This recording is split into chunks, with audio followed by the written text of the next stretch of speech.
Mga ka-showbiz, Joey De Leon, araw-araw nagpaparinig at nagpapatama sa ibang noontime show. Bago nga tayo magsimula, kung bago ka lang sa aking channel, mag-subscribe na sa Showbiz All In TV.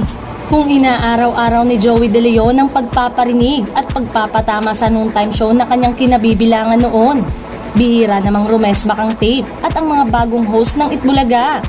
Tila, na-immune na ang netizen sa mga patutsada ng veteranong host.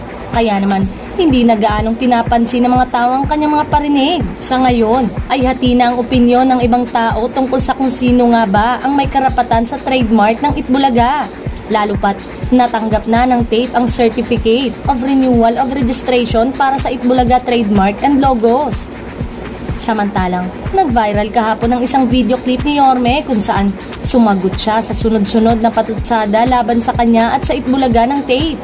Maiksi pero malaman ang binitawan ni Yorme. Binanggit kasi ni Yorme ang isang brand ng soft drink. Sa mga hindi nakakaalam, ang naturang soft drink ay ginamit na screen name ni Delia Dueñas Smith o mas kilala bilang Pepsi Paloma.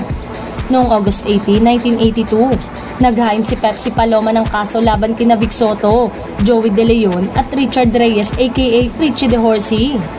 Kasabay ng pagpanaw ni Pepsi Paloma noong May 31, 1985, pumanaw na rin ang kaso pero hindi mamatay-matay ang isyu hanggang sa kasalukuyan.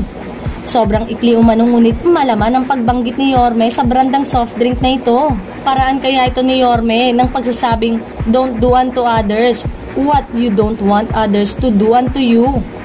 2 linggo matapos ang matagumpay na pagkaka-renew sa Itbulaga trademark ng television and production exponent, muli na namang inatake ng veteranong host na si Joey De Leon ang programang dati niyang kinabibilangan.